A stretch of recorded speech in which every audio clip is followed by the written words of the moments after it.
Ok, entonces, empezamos con, vamos a hablar sobre la matemática del mundo medieval y hoy estamos viernes 24 de septiembre.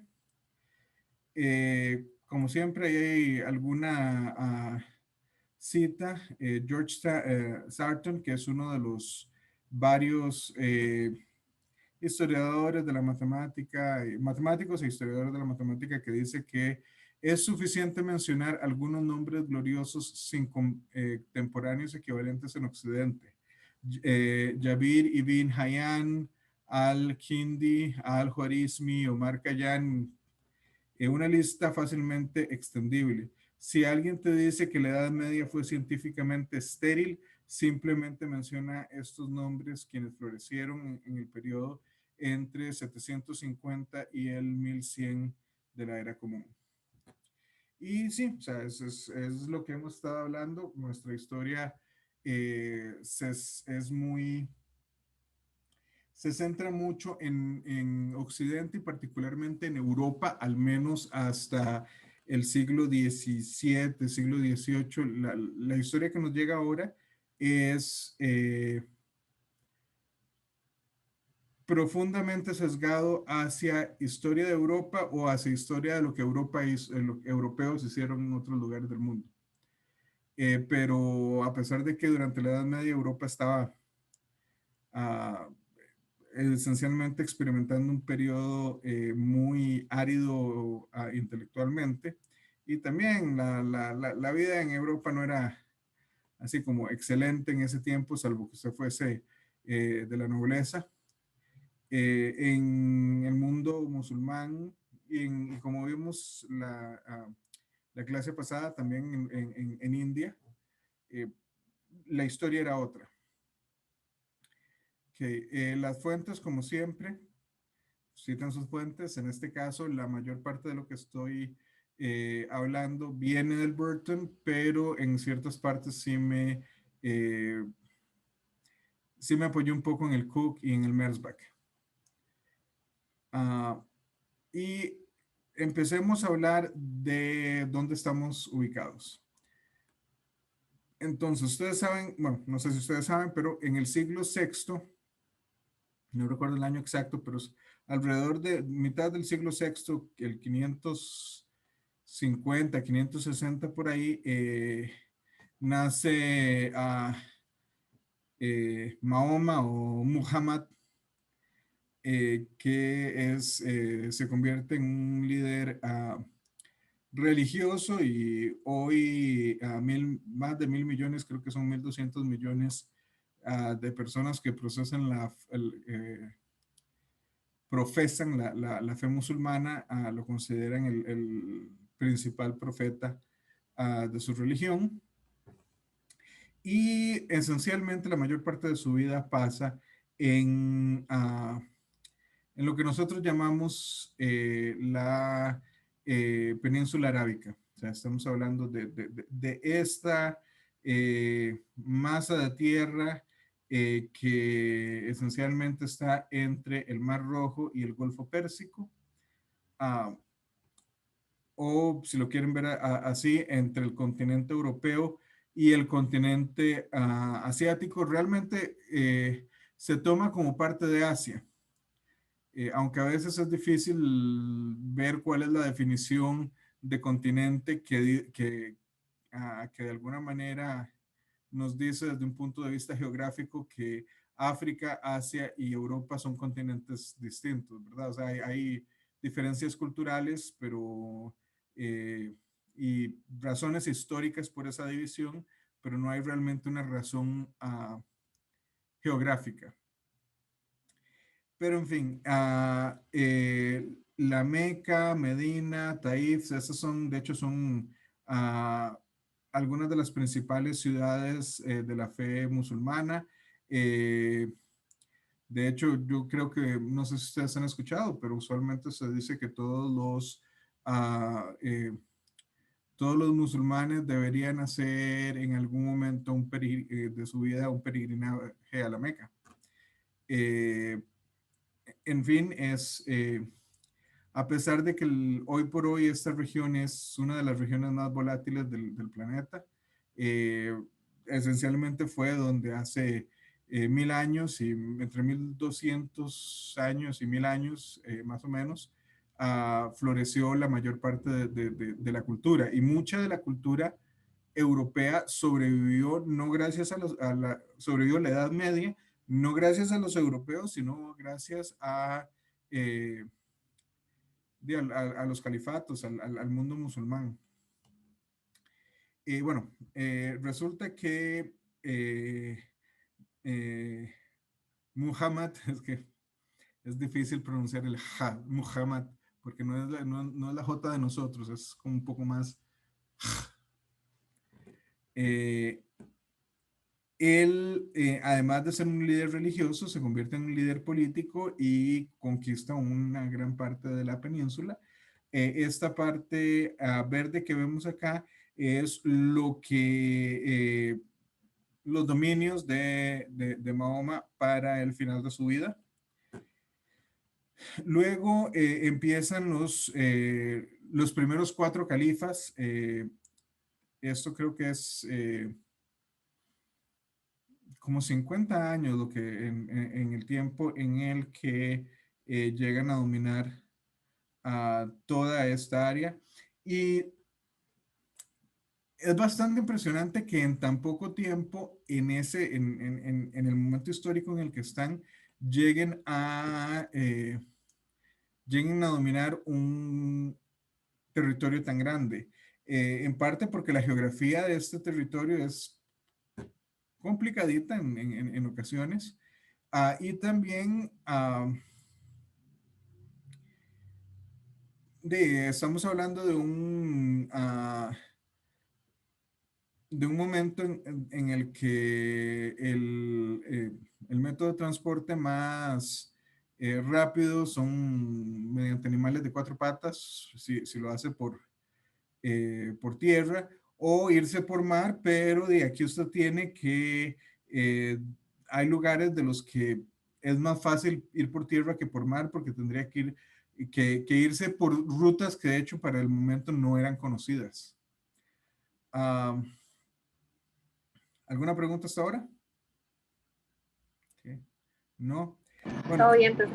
en el siglo octavo, los omeyas empiezan extienden lo que los 4 primeros califas conquistan, y ellos son los que cruzan el estrecho de Gibraltar. Como les había dicho, esta canción de Manu Chao que decía: mi vida la dejé entre Ceuta y Gibraltar. Bueno, en el estrecho de Gibraltar, los 2 puntos de tierra por los cuales pasa este estrecho son justamente Ceuta y Gibraltar. Ceuta en el lado africano, Gibraltar en el lado europeo. Ellos cruzan esta parte y empiezan a conquistar, y conquistan en su momento casi toda ahora vamos a ver otros mapas, y no es todo el tiempo que esto está tan uh, el dominio en la península ibérica va y viene entre dominio musulmán y dominio europeo o cristiano. Usualmente el lado de Andalucía suele ser, o sea, Córdoba, Sevilla, Cádiz, Huelva, parte de lo que hoy es Portugal, Lusitania en aquel momento. Parte de eso, el sur, sí estuvo casi de manera continua, más o menos entre el 711 y el 1492. Sí estuvo bajo dominio musulmán, pero el resto de la península fue un va y viene. Y bueno, bajo en esta región es en la que se da el el reino musulmán, o el mundo musulmán de esta era. Cosa curiosa, a pesar de ser un lugar tan conflictivo, la península, eh, disculpen, la península ibérica, eh, el segundo, tercer y cuarto lugares más importantes del mundo intelectual musulmán están en la península ibérica. El primero no, pero el segundo, tercero y cuarto sí. Uh, okay. Esta es la Casa de la Sabiduría. ¿Alguien ha escuchado de la Casa de la Sabiduría?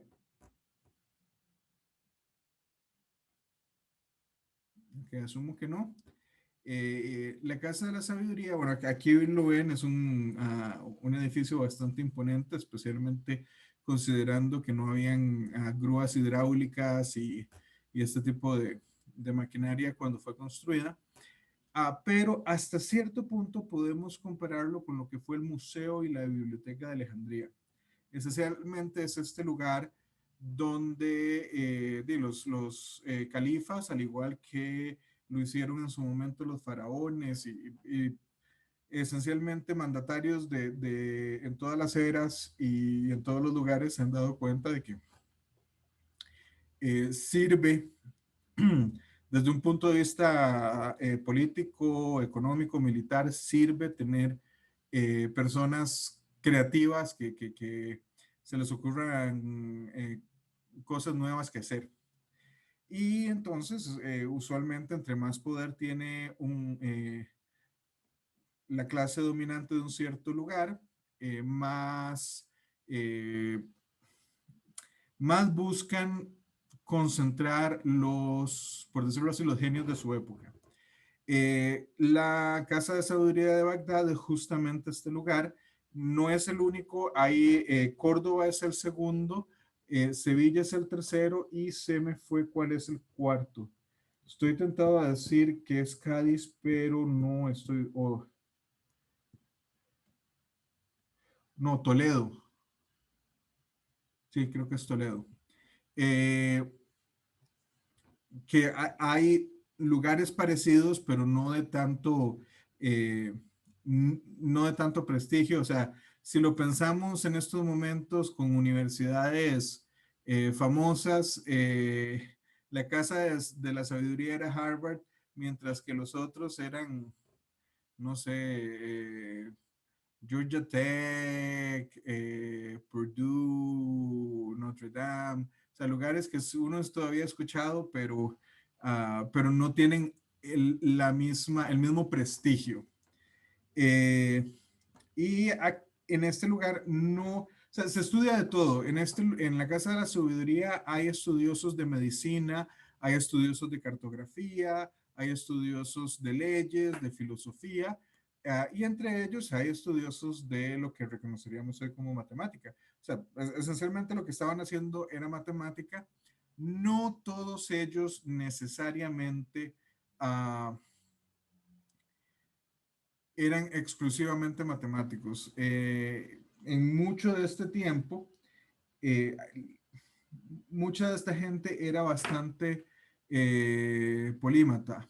Es decir, ellos no se concentraban en una sola área, en parte porque en este tiempo dominar todo el conocimiento de una cierta área no era necesariamente tan difícil como lo es hoy. O sea, hoy esencialmente es imposible pensar que uno, además de conocer toda la matemática, va también a estudiar, o sea, qué sé yo, imaginémonos gente que es buena en áreas de ingeniería, buena en áreas de matemática, buena en artes, buena en literatura. Eso no se da tanto ahora. En gran parte, porque nosotros hemos amasado una cantidad de conocimiento que lleva mucho más tiempo volverse un experto en una área en particular y mucho más esfuerzo, y es un esfuerzo que no todo el mundo está dispuesto a hacer en más de un área. a pesar de que conforme pasa el tiempo, la gente que puede cruzar áreas de investigación es muy bien recibida. Bueno, vamos a hablar de varios matemáticos, me parece que son tres los que vamos a mencionar, y el primero de ellos es Al-Khwarizmi. Muchas veces van a ver, posiblemente era Khwarizmi, igual con esa J un poco más gutural,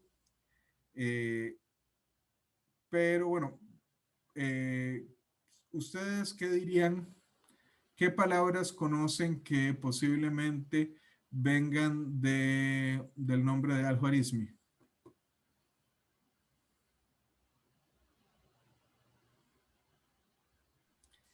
Palabras no sé. Álgebra, Ni idea. suena como con álgebra ahí, no sé si Sí, vendrá de güey, yo me ahí. acuerdo que salía en la portada de Baldor. Por Ajá. tener mucho Correcto. que ver Bueno, con álgebra. este es uno que pueden haber visto, pero este es Baldor y ustedes pueden que Baldor lo pone con J. Eh, álgebra no, álgebra es, bueno, aquí está Algaber. Eh, ese sí es un término específico que sí nos lo dan los, o sea, el nombre del álgebra nos lo da el mundo islámico, pero al-Khwarizmi no, o sea, hay otra palabra que nosotros usamos con mucha frecuencia en matemática, especialmente en cuestiones aplicadas, pero también en cuestiones medio teóricas algunas veces, que viene directamente del nombre de él.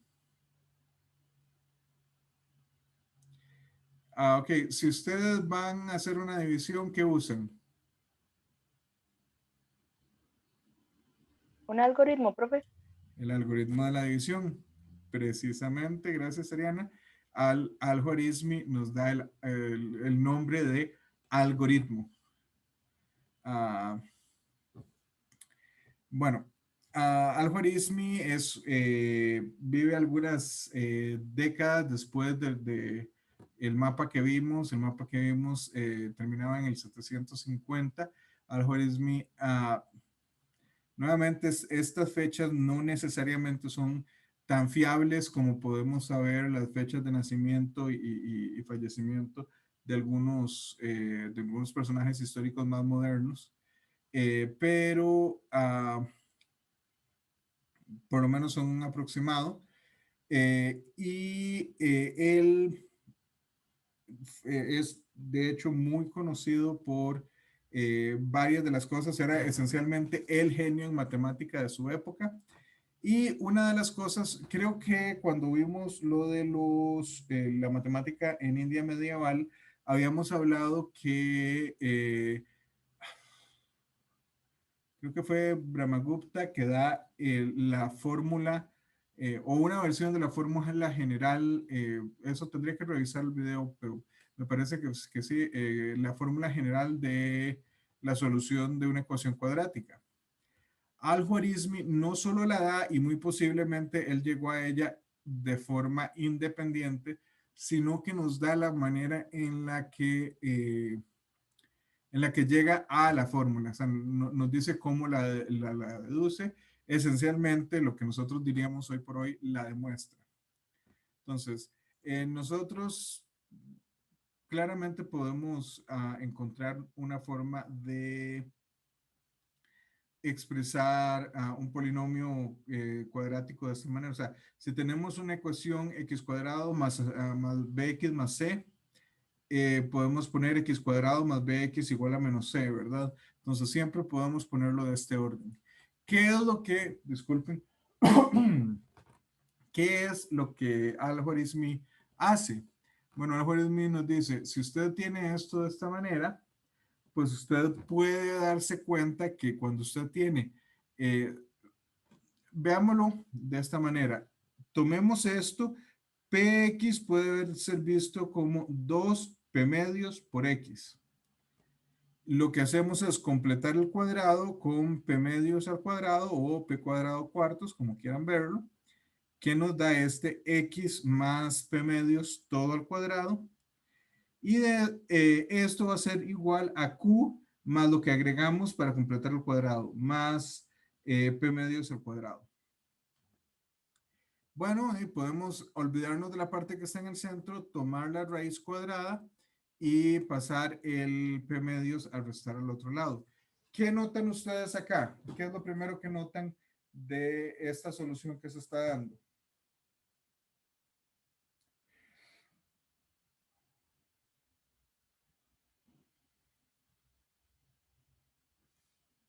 Si yo les digo, bueno, si cambian a x cuadrado más bx más c a esta forma, esta es la fórmula general. ¿Qué nos hace falta?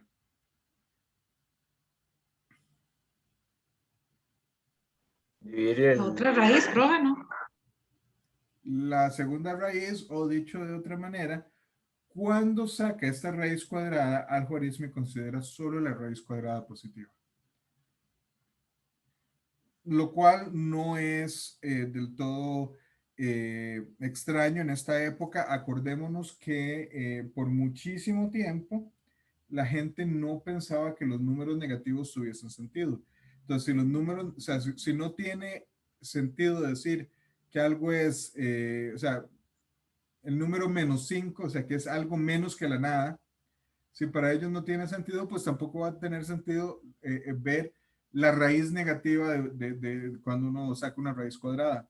Entonces, ellos solo encuentran esta solución, que es la mayor de las dos soluciones que puede tener uno de estos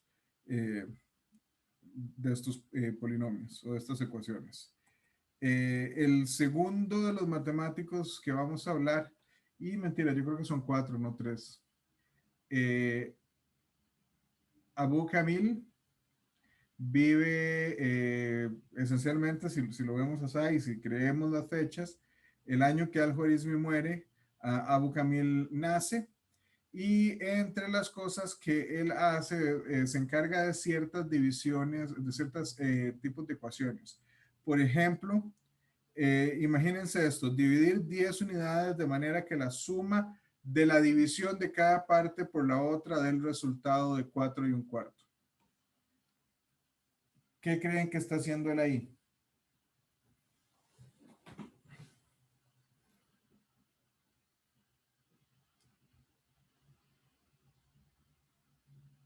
el algoritmo de la división, no. No. Él ahí tiene un sistema de ecuaciones. La primera ecuación dice dividir 10 unidades en dos partes. O sea, esencialmente nos está diciendo vamos a tomar 10 y vamos a decir x más y es igual a 10. Dos partes que suman 10. Acordémonos que en este caso él siempre va a estar considerando cosas positivas. Y por otro lado va a tener x entre y más y entre x igual a 5 más, pero 4 más un cuarto. 4 son 16 cuartos más un cuarto son 17 cuartos. Entonces esencialmente tiene estas dos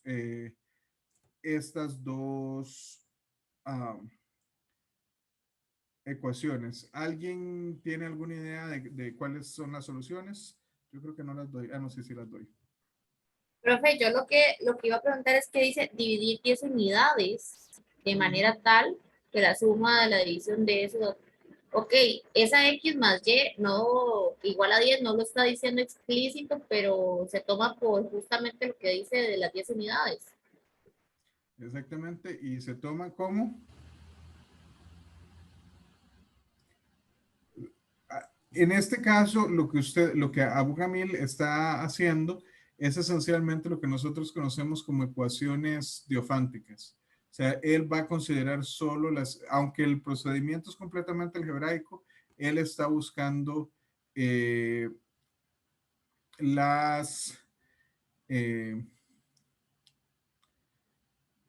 está buscando soluciones enteras. ¿Alguien sabe cuáles son las soluciones de este problema? 2 y 8. Correcto, ¿por qué?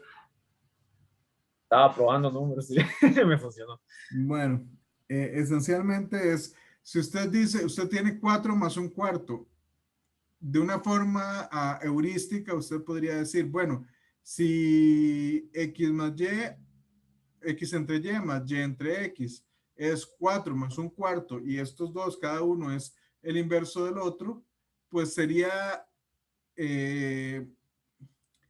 una de las cosas que uno puede asumir es que uno de ellos es 4 y el otro es un cuarto. ¿Y de qué manera nos da X entre Y 4 de manera que X más Y sea 10? Y no puede ser 4 entre 1 porque 4 entre 1 suma 5. Pero si usted hace 8 entre 2, 8 entre 2 es 4 y 8 más 2 es 10. Y eso es esencialmente lo que hace. O sea, aquí lo hace un poco más algebraico.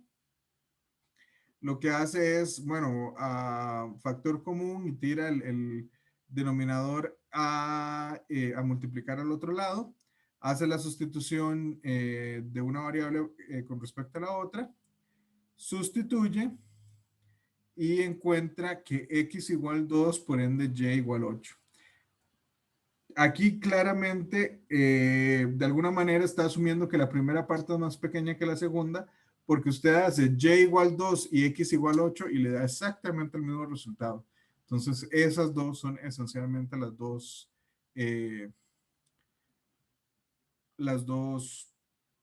soluciones que va a encontrar a esta ecuación. Y aquí claramente lo que él está haciendo, él está usando el algoritmo de Al-Khwarizmi para encontrar raíces de una ecuación.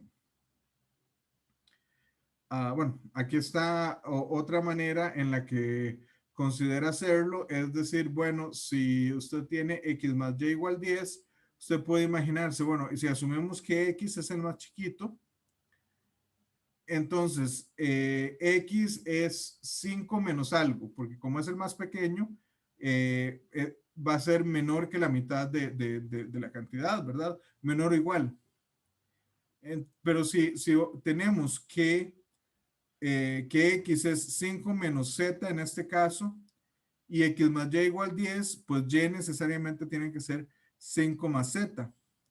Y si usted hace este cambio, aquí le queda mucho más sencillo encontrar el valor Z igual 3. Z igual 3 es la diferencia entre X y 5 y Y y 5. Bueno, si tenemos el punto medio igual 5 y Z igual 3, pues aquí nos queda 2 y aquí nos queda 8, tal cual lo habíamos visto. Entonces son varias formas de resolver el mismo problema. Aquí tenemos un problema más de notación por el hecho de que esta nuevamente es notación moderna, notación que puede tener menos de un siglo de ser expresada así y quizá unos 200 años de ser expresada de una manera semejante que hace el cálculo no tan terrible, pero esto estamos hablando de hace por lo menos 1100 años.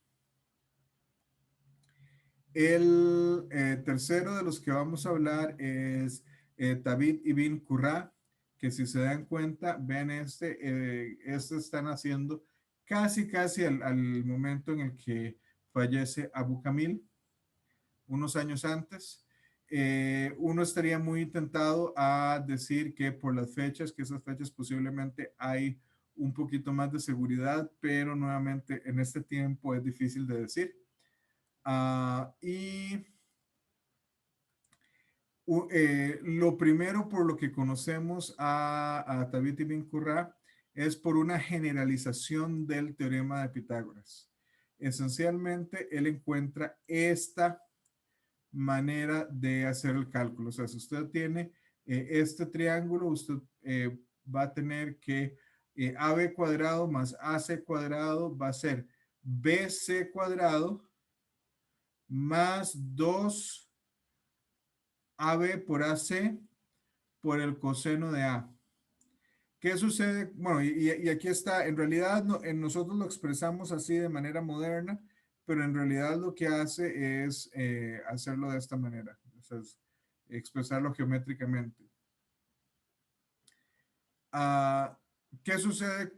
¿Qué sucede con los triángulos rectos? O sea, ¿qué sucede si A es 90 grados o BAC, como quieran verlo?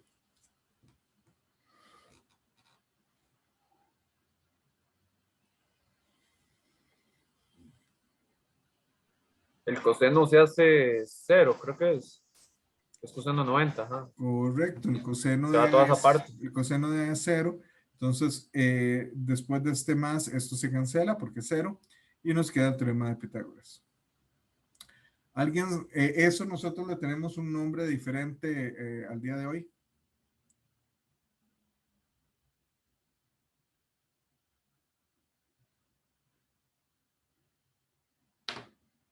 ¿Cuál es la función trigonométrica que estamos usando ahí?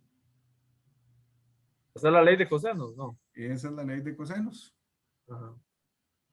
Esa es, que es esencialmente una extensión del teorema de Pitágoras. ¿Y cuál creen que vaya a ser el último matemático del que vamos a hablar hoy? Omar, no sé qué era el otro. Omar Khayyam, que curiosamente, aquí es que perdí los archivos, entonces no lo volví a compilar, y no sé por qué cuando lo compilé originalmente, seguro no me fijé y me quedó esto chiquito.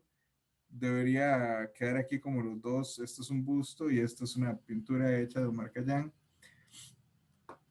Omar Khayyam, él está hacia el final de esa época dorada de Arabia, del mundo musulmán. Y nuevamente, es una de estas personas que se consideran un polimato. Él, por ejemplo, bueno, me imagino que más de uno de ustedes podrá, yo no sé si se sigue llamando así, porque como recientemente tantas cosas han cambiado ahí en la calle de la Amargura, pero en la calle de la Amargura, la pura par ah, de la línea del tren, hay un restaurante que por décadas se había llamado Omar Khayyam. Imagino que lo seguirá haciendo, la verdad es que no he pasado mucho por ahí últimamente. Pero se refiere a este señor, si podemos asumir que es uno solo. Porque entre las cosas que sobreviven de Omar Khayyam, hay un buen número de documentos que sobreviven, que se le atribuyen a Omar Khayyam. Algunos son en matemática, pero también hay un buen número de obras de poesía que se le atribuyen a Omar Khayyam. El consenso es que el Omar Khayyam matemático y el Omar Khayyam poeta son la misma persona, pero no es un consenso unánime. O sea, hay gente que esgrime, digamos, algunos argumentos para concluir que posiblemente hubo dos Omar Khayyam y uno es matemático y el otro poeta, y no es de extrañar. O sea, no sé si ustedes conocen gente con su mismo nombre. A mí a cada rato me llega en estos sitios tipo ResearchGate, me llegan anuncios como: es este artículo suyo, no sé, técnicas quirúrgicas de bla, bla, bla, bla, bla, bla, por David Jiménez. Y claro, resulta que en Texas, en San Antonio, hay un investigador, o sea, en medicina, un cirujano investigador que se llama David Jiménez. Hay también un futbolista que se llama David Jiménez. Y curiosamente, hay una muy buena amiga mía que como por 4 años el novio que tenía también se llamaba David Jiménez y no era yo. Entonces, uno conoce gente en su propio ambiente con el mismo nombre de uno. Omar, yo sé que no es un nombre, o sea, nosotros mismos lo usamos. Yo me imagino que es posible que alguno de ustedes haya conocido algún Omar hispano, pero el nombre sí es de origen árabe, me parece, y sí es común. Khayyam, creo que ahora no es un apellido particularmente común. No tengo la menor idea de qué tan común era en el siglo XI, pero no sería raro que estuviésemos hablando, o sea, que que sí existieran dos personas con ese nombre. Es el caso de que de verdad estas dos, se trata de dos personas distintas y no de una misma persona muy talentosa. La verdad no sabemos. La verdad es posible que en algún momento se llegue a encontrar algo, no sé, documentos originales escritos del puño y letra de Omar Khayyam que puedan ser verificables y resulte que son la misma letra en las obras de poemas que en las obras matemáticas y digamos, ah, mira, sí es el mismo tipo. No sé, pero la verdad ahí estaríamos bateando. Ahora, Omar Khayyam sí tiene varias cosas interesantes. Una de las cosas más interesantes que tiene es un método en el cual él está encontrando el punto de intersección entre una parábola y un círculo. Bueno, el semicírculo superior en este caso, pero si asumimos que la parábola y el círculo se intersecan una vez en el origen, pues se van a intersecar otra vez en algún otro punto. Si no hay tangencia, y en este caso es claro ver que no hay tangencia. ¿Y qué sucede? Esto, aunque no lo crean, le da un método para resolver ecuaciones cúbicas. Esencialmente lo que dice es que usted tiene una parábola y un semicírculo. Aquí están expresadas. Evidentemente, esto es una expresión en términos de geometría cartesiana. Cartesiana viene de Descartes. Descartes no va a vivir, o sea, Descartes vive en el siglo, creo que es principios del siglo XVII, porque él es una o dos generaciones anterior a Newton. Este tipo de notación y este tipo, incluso la idea es bastante moderna, pero esencialmente, aunque lo hace de una manera un poco más laboriosa, visto como longitudes y con métodos más geométricos, lo que hace es que encuentra una forma de expresarlo de esta manera que termina viéndose así. O sea, si usted encuentra el X0 como distancia que cumple esto, resulta que va a ser la solución de esta ecuación. Resulta que usted puede... Omar Khayyam toma las ecuaciones cúbicas y las divide en un montón de casos, las divide como en 23 casos, una cosa así. En este caso, de claro, aquí estaríamos hablando, uno siempre puede transformar mediante un cambio de variable cualquier ecuación cúbica a algo de la forma x a la 3 más ax más b, donde a y b puede que sean positivos o negativos. En este caso, él está asumiendo que, bueno, por ser b cuadrado tiene que ser obligatoriamente positivo. Y el C creo que también lo asume positivo. Entonces, este es uno solo de los casos. Posiblemente otros de los casos él los pusiese invirtiéndolos o viéndolo de alguna otra manera que lo pudiera ver. Él considera que hay algunos que no son solubles, pero en fin, en este caso, este es uno de los casos donde usted tiene positivo y positivo, y esencialmente lo que él está diciendo es, si usted tiene esta ecuación, o sea, si usted pudo reducir su ecuación a algo de este sentido, usted puede crear esta imagen que vimos acá y encontrar esta distancia x0 geométricamente, y eso va a ser precisamente el valor que usted está buscando para resolver esta ecuación. Okay. ¿Alguna pregunta hasta acá? No. Entre otras curiosidades vacilonas es que encuentran, no sé si ustedes se acuerdan, en algún momento habíamos visto, me parece que eran los chinos los que tenían esta manera de multiplicar haciendo esencialmente rayitas. Bueno, esta es otra manera. Esto esencialmente, aunque no se vea de buenas a primeras, esta es la forma en la que nosotros multiplicamos, solo que acomodada distinto.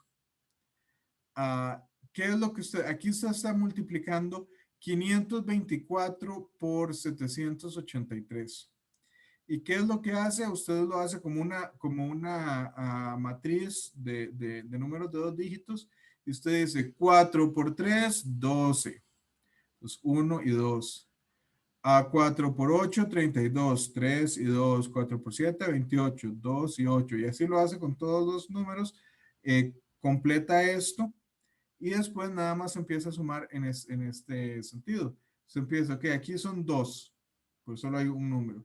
Después aquí le quedan 1 más 2 más 1, 3 más 6, 9. Se va al siguiente y le queda 8 más 3, 11 más 6, 17 más 5, 22. Entonces pone un 2 y esencialmente sería como poner un 2 adicional acá, o lo que dice uno lleva 2, ¿verdad? Entonces el 2 que lleva más este 2, 4, más este 4, 8, más este 1, 9, más este 1, 10, ponemos el 0 y llevamos 1. 1 que llevamos y 1 son 2, más 5 son 7, más 4 son 11, ponemos el 1 y llevamos 1. Aquí solo tenemos 3, más el 1 que llevábamos 4. Ustedes pueden revisar, el problema está, o sea, la solución es correcta. Y este sentido, yo cuando me encuentro esto, yo sé que algunos de ustedes quizá al final terminen quedándose en educación superior, porque en mi experiencia un buen número de gente que estudia enseñanza eventualmente se queda en educación superior, pero algunos, o sea, la mayoría de ustedes van a terminar enseñando en secundaria, y les aseguro que van a tener montones de estudiantes que les van a llegar y no entienden cómo multiplicar. Por eso es que Profe, eso es la multiplicación de 425 por 783. No, 524. 500. Ah, ok, es de abajo. Ah, ok. Es como Ajá. al revés. Ah, ok. Sí. Sí, eso es lo que puede resultar un poco confuso, porque uno está tentado a decir 425, pero si fuera 425 necesitaríamos que aquí fuese 0 o 5, porque tendría que ser múltiplo de 5. Pero no, es 524. Pero en fin, una de las cosas que pueden hacer si se encuentran con un mocoso, que puede ser que les llegue en séptimo, puede ser que les llegue a onceavo. Y les cuesta multiplicar, pues esta es una manera, o sea, esta es una estrategia que pueden usar para entender mejor cómo multiplicar. Okay. Y con eso terminamos esta primera parte. Termino este video y quédense por acá para el segundo. Entonces,